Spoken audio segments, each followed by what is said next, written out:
Welcome back, YouTubers, and this is a review of the Robot Damashii Gelgoog number 236 from the Robot Damashii line, and this one is MS number 14S from the Xeon side of the UC series 1 Year War timeline. Now, this mobile suit came with a little extra I wasn't aware of until I got it. This explosion from the Damashii Effects series. It's pink, which is something that I've always wondered about. Why everyone says this is pink for Char's mobile suit. It's clearly a light red. And no, I'm not making a red versus blue joke. It is literally a light shade of red. Pink is definitely a much different color. I've never understood why people call that color pink. At any rate, this is just your standard stand part. It's a static explosion. It says it's number 1 of 3 different ones, which I have this explosion set in a different color. I'm not really sure where the other 2 come from, but as you can see on the back, there's a way for you to plug a little stand in here and keep it suspended above the other 2 to make a bigger explosion. But these are always nice. They're good for effects, especially if you're making up a diorama. So, if you were lucky enough to pre-order this, which I suspect is where you get it from, then I'd keep it. It's a good bonus. Now, as for the Gelgoog itself, it's one of the last major mass production mobile suits you see in the Mobile Suit Gundam UC timeline. There are variants and some other mobile suits, but this one was really the last attempt by Xeon to produce a mobile suit that would win the war for them. Now, as you see, the front and the back, it's the anime-style motion system for the joint system, which I really enjoy. It's got the back showing, different little featurettes from the show replicated with mobile suits, and it's got a little preview of the Gyan from the series that's coming up next, and I've got mine already shipped and it's heading this way. It also shows some of the feature, like the energy blast for a beam rifle, and also the different thrust effects. But let's get started. First of all, let's talk what you get with this thing. Now, mine did come with one defective part, and I'll show you it now. It comes with 3 Naginata blades. 3 Naginata handles. The beam saber that it uses has a double-ended effect, and it's kind of like a Naginata, 2 curved blades. It also has a single blade configuration, but unfortunately for me, mine has a bit of it chopped out. I'm not sure what caused the damage. I suspect it's just a printing error. But unfortunately, mine's got a bit knocked out of it. Let's see. Oh, seems I've dropped it again. I'd lose my head if I weren't that careful. Here it is. Sorry, rolled off this table. Anyway, but here are the 3. Give me a second to refocus this. There we go. As you can see, it comes in 3 lengths. Now, they each split in the middle like this, so you can reattach them. And unfortunately, mine has a big divot cut out of this end, as you can see there. Slightly annoying. I'll have to see about getting that replaced. But you can slide these into the back. You can either put them in this vertical holster, taking them apart makes it easier, or you can pop this one here and just slide it in here. Again, popping it apart makes it easier. Oh, sorry. Let me fix that. There. As you can see, yeah, you can slide this piece up and down. And this one too. You have to flip this panel up, but it slides right in. And you can slot the Naginata piece in through here, or, conversely, pop this little panel up,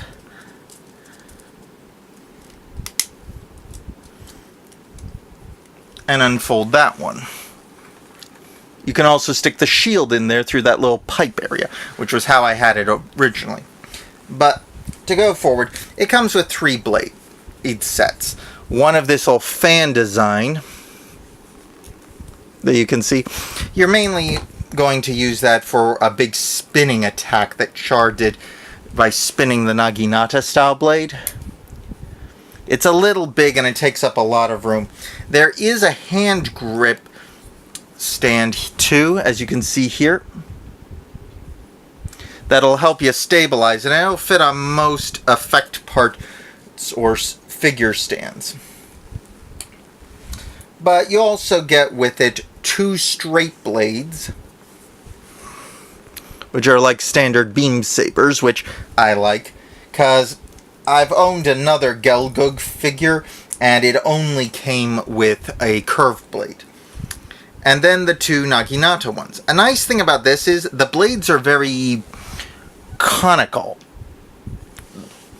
They're not the flat plastic ones I'm used to, as you can see. And you get 2, so you can do the double-bladed Naginata mode, which is kind of iconic for the Gelgoog. It's the only mobile suit that really had that trick. It also comes with a set of 8 hands in addition to the 2 you start with, so a total of 10. Now, the nice thing is that 2 of them are grasping. One is for the Naginata. It's kind of a curved one, so it's kind of like you're holding the handle at an angle. Then there's this one it comes with, which is the default set that you start with on it. You have to take the Naginatas apart to slide it into the hand. Otherwise, it's not going to open. It's a solid fist. And then there's, of course, the gun hands for use of the gun in either hand. Overall, I like having extra hands like this, and I really like these storage racks they started including for them. It makes it a lot easier to use. Another nice addition is that this one's got a blast for its gun. As you can see, I always like these little energy discharges for weapons.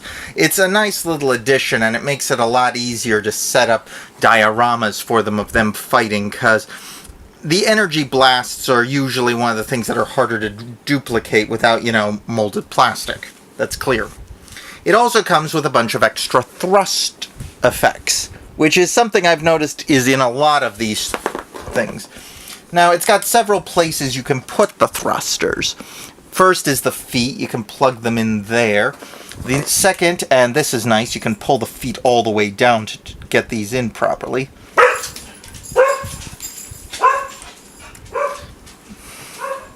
Sorry, that's my dog. He's deaf, so not much I can do with him, I'm afraid. Then there's this one up the skirt, which gives it a nice balance of different thrust angles you can put on. And there's 4 of them, so you have several to use. You can put 2 in each foot, 3 on one leg, or 3 on the skirt. Overall, it's a really good figure, and it gives you a lot of options on how you want to do it. Display the figure, that is. The shield is also quite nice. I like this one, especially because it doesn't have any extraneous markings on it. I've had another figure, as I said, many years ago. I purchased it from the Mobile Suit in Action series that was brought over to the US. That's this one here.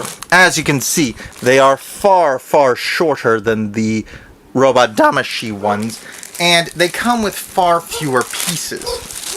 Plus, the shields are completely different, as you can see. Plus, this one is more ovoid, this one is a little more fat, and has a big symbol on it. I've never understood why they decided to put symbols on some of these. Oh well. But the Mobile Suit in Action one only came with a beam rifle, 1 beam saber hilt, 2 beam blades, and they were very flat ones. Which is why I regard this one as a strict upgrade of the old idea. It also had 1 extra hand and an additional clamp for the beam saber for the waist, but there's also one on the back here. And there's a little detachable mounting bracket here you can use to mount the shield on the back here. So it's not really necessary. Overall, it's fine for when I bought it and how much I paid for it. It wasn't very much. But at this point, it's really just kind of pathetic compared to what's coming out. Even the model kits are producing better ones at this point. Plus, the other problem with it is that this one is painted in the Annabelle Gatto colors. He was the protagonist from 0083. Now, overall, I like this mobile suit. I think it's quite good, and I think it's definitely a straight upgrade for anyone who's looking to go from the Mobile Suit in Action series to this. It comes with another spare antenna, too. That's always important with these things, because the antennas get lost quite easily. I had one on a Gelgoog get lost and found it 6 months later. This one also has a replaceable piece of armor for battle damage that he suffered in a fight with Amuro. Now you have to pop the arm completely off, as you see, but then you have to take this piece, which is the little intermediary part, and take it off too. Remember that the cut in it goes in, not out. It's a flat surface on the outside. Then you just pop this one on, and there you have a damaged Gelgoog. Ironically, in the series, Char never used it after it lost its arm, but in canon, they replaced it with a Gelgoog Marine's arm and gave it a high mobility type's backpack. And Char used that as they were fleeing a Boaku. Overall, it's a good mobile suit figure, and I like it a lot. I'm kind of wishing they had made the generic model, the A-type, available in stores too, so I could get one of those, but sadly that will not be the case as it's a web exclusive. I hate it when they do that. Now, another thing I should note is these two panels here on the skirt can be moved up for a little more flexibility. The bottom and the top have a little waist piece here, so a little more flexibility there. Both arms, when the other one's attached, have good flexibility, and a lot of panels will recede into the machine. So this is a really nicely detailed figure. It's got lots of parts, lots of movement. The head is nicely jointed, plus you can take the top off and move the mono eye like all of the Zaku's that have previously come out. There's plenty of movement in the legs, plus panels slide back so you get more movement, and the foot even can be moved really far out so you can get access to the parts in there. Overall, this is definitely a superior grade of figure, especially if you're a big fan of Mobile Suit Gundam.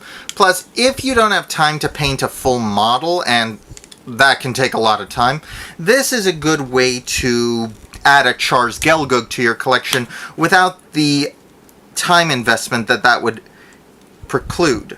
And let's face it, making models can take a while, especially if you want to make something unique. Some of the stock character ones, especially like Char's Gelgoog, people expect those to be a certain way, and you're going to end up painting those exactly how they're going to look in the show, because you're going to want Char's Gelgoog. Now, if you're going to want to make your own, you're probably going to want to get the standard kit, so you don't want the pink plastic. However, if you do want a Char's one, this is an excellent alternative. If you're doing it to kit bash something like that modified version after it was damaged, that one's going to require parts from a couple of kits, so that's going to take a bit. Overall, I do really like this one, and I would definitely recommend it to anyone looking for it. Just make sure you check the parts. As I said, the beam saber on mine, hilt had a big chunk of it knocked out. At any rate, please like, subscribe, and comment below. Share this video with your friends, and subscribe to my channel helps me out immensely, so please do.